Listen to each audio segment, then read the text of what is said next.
New patch, new me, new video. Everyone, it's OSK. Welcome back. We have our brand new patch of August 29th. Now, this went live just last night. Servers were down for a little bit, but we have some very important changes to go through, and I'd like to read them off to you here. And make sure you stay all the way until the end so you do not miss a single detail of what is in these patch notes. I'll be going over what I tested, as well as what I've been hearing from among the larger community.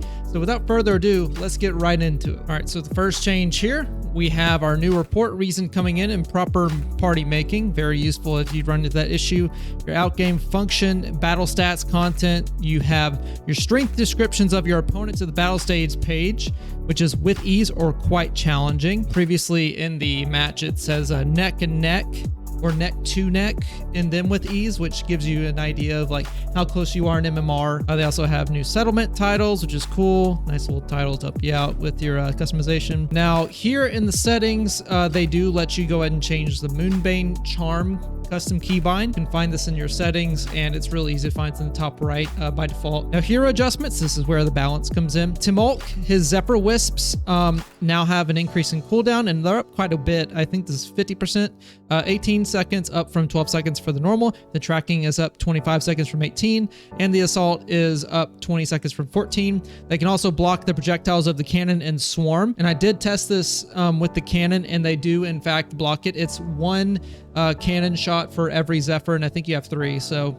3 cannon shots in total it'll block. Going to help him out closing the distance. You don't have to worry too much about those projectiles. Tarkaji, he can now block projectiles of cannon and swarm with inner fire and blackout. I tested this very thoroughly with both cannon and the swarm, and he is absolutely terrifying when he's running towards you with blackout. And of course, if you're in inner fire, it does block all of that. I tested it out. Slightly reduce the cost of inner flame, giga flame, and then blackout Vulcan. Currently, he can shoot up to like 4 or 5 times. Now it's even more, so that's crazy. And then you can also follow up speed of combos after countering an enemy's attack with inner fire, basically just making it to where it's a more reliable attack option. If you watch my tier list video, which by the way, Timolk and Tarkaji were both in B tier. I think Tarka is going to be S tier now due to blackout and the infinite katana combo, which actually didn't get changed. I hadn't had anyone landed on me yet. Yeah, I'm thinking with all these changes, now he's even more powerful. So I think he might be touching S tier here. Kurumi, she is gutted in solos yet again. Reduce the healing of Binding Prayer to 350 and 500, and reduce the recovery and the armor enhance in solo to 200 from 300. This is basically just trying to make sure that Kurumi can't just ult in the final closing zone and then cheese her way to victory, which I think is more of a thing on the Chinese servers, but on an NA and EU, it hasn't really made its way out there yet. So obviously Kurumi I had in C tier. I think she's going to stay there. I mean, some people swear by Kurumi, but I definitely do not. She's not really someone who I hear a lot of complaints about in the inner circles and with the top players. So, and I personally don't really have a problem with her at all, so I think she's going to stay in C. Tianhai, reduce the damage multiplier against Vajra's weak point to 1.5 times, but they also reduce his health. Overall, I think this is just a nerf to Tianhai, just because you can grab a little repeater crossbow and just try to mow him down that way if you have a good angle. Most of the time, I find that I don't really get hit that much in the weak point. It's mostly just, if I'm getting hit for a lot of damage, it's just mowing down from repeating crossbows, which doesn't happen very often, but it still happens, especially in solos with that 250 health reduce. I mean, that's going to be rough. And of course, if you hit the weak points, it's even better. They're saying that it balances out his survival time, but it really just doesn't. So I think this is a nerf to Tianhai. He might be below S tier now. Yodohime, reduce the damage multiplier of Spirit Slash by half. It's now 150% as opposed to 300%. This was warranted. Her Spirit Slash had insane damage, and now it's just more of a utility item, which I personally like, given that the uppercut she's able to do with her first variant of Spirit Slash is pretty powerful for extending combos, which is the whole reason that I use her. And also they made it to where all versions of her Spirit Slashes, they have their cooldown refreshed after you kill an enemy with it, so that's pretty cool. Ominous Blade comes out faster. The swings are faster. By the way, if you ever see backswing in these translated patch notes, that basically just means startup animation, because you're backswinging it before you come forward with it. So if you ever wanted to know that, there you go. Her rage consumption, her activation taking up 25%, and then each attack taking up another 25%. I think this is brilliant. It definitely helps out Yodo with her ultimate a lot. And if you really only need 1 or 2 slashes with their ultimate, it's going to save you a lot of rage. So I really like that change. When you're slashing with Spirit Slash and Spirit Slash Crush, the blue focus is adjusted to gold focus, which should have been the case anyway. But now it's actually in there, so no focus attack is going to clank with you if it was before, and you're just going to power through it and uppercut your opponent, which is pretty cool. Matari, whenever you're using your ultimate, the Rapid Flash, which is the double blink charge that she has on her skill, now instead of recharging both charges of that, it's only going to reset 1. It doesn't really do anything too much to her in terms of viability. Most people just use it as an extra reassurance to get out of a fight after going invisible, but you really don't even need it.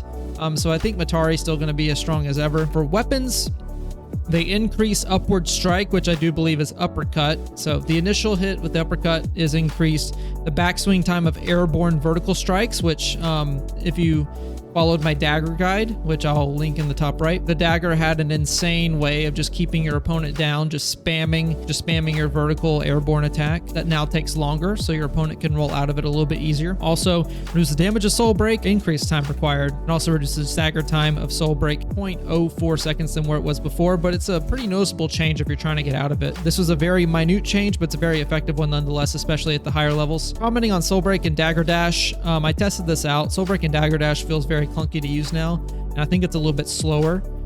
What you want to do now is hit that vertical attack into the Dagger Dash and then just wait a little bit for that window to hit the Soul Break goes away with Dagger Dash, and then you want to do the vertical again and Dagger Dash again, and you just want to repeat that on loop. A lot more similar to doing a focus dash with other weapons, except now you're just doing the regular vertical into the Dagger Dash. So uppercut rush, damage reduced by a lot. Reduce the invulnerability frame of Dagger Dash to 0.4 seconds. They increase the energy cost by 10%. And also, it cannot be used again in quick succession. Commenting on this later in the Soul Jades section. The vertical strike charge is changed to Yurang's Rage, which is a completely different move that I'll show on screen. They also increase the backswing and stagger of horizontal second stages by 0.1 seconds. They increase the backswing animation, which is startup animation, and stagger of vertical strike second stages by 0.13%. So basically, this is just this is nerfing the speed of the 1-2-3 combo in the second attack. Optimize attacks against down enemies with charged horizontal strike, crouch uppercut slashes, and sliding uppercut slashes. Basically, just making it a little bit easier to hit all of those moves with a downed opponent. Optimize attacks with their horizontal and vertical stage 3 strikes. Basically makes it to where you're going to hit that combo a little bit more often.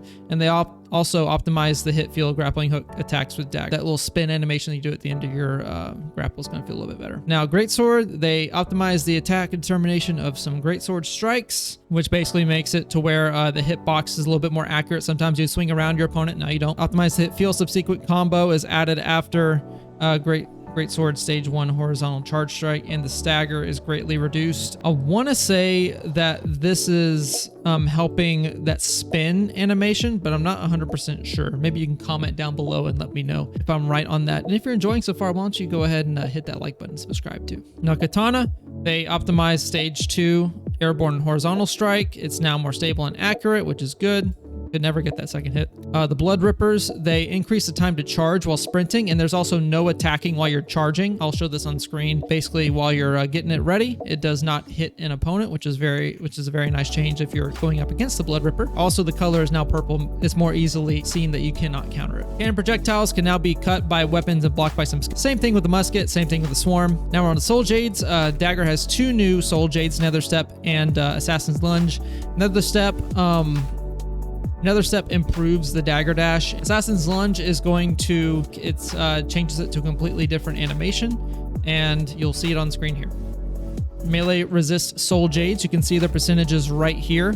The max you can get out of a golden or legendary is 12.5%, and the max is now 25%. This is a very good change, as melee resist is 100% the strongest Soul Jade in the game, and it was nerfed a little bit, which is cool. They also they removed Swift Heal from the game. It basically just half the time that it took for you to eat your Vitalia and put on your armor powder. Bounce Shell, reduced explosion, twin shot, reduced damage, Twin shot now reduces durability by 2 because you're firing 2 shots. I didn't grab a clip of detonating rounds, but now detonating rounds before would get bullets lodged into the flesh of your opponent, and whenever they would dash, those bullets would drop out.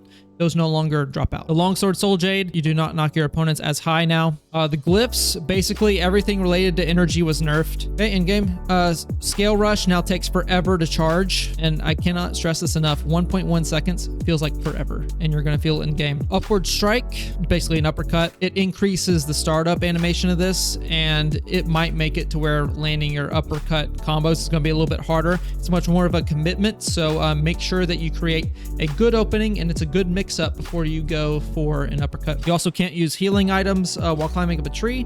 Now you have to stand completely still, and if you move while climbing on the tree while you're healing, it will stop the animation and you won't be able to heal like that. Previously, there's no delay while transitioning between dodging and crouching while outside of battle. I'm not sure what this is, but cool, they made it the same as in combat. Optimized duration in which player actions are queued if they input whilst staggered. I think this is an improvement to buffering your attacks after you get hit by one. This might help you if you're trying to counter a 1-2-3 combo.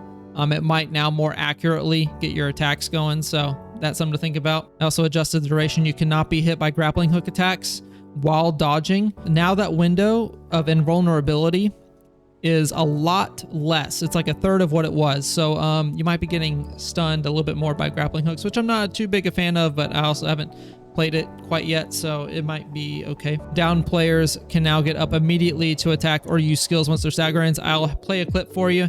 Basically, there's just no get up animation. You immediately start attacking, which is just cool to give you another option out of getting knocked down. I don't really know what the flaming cages or plaques are. Okay, the hives are, I got hit by a hive while I was doing some Tianhai gameplay, and that hive sucks.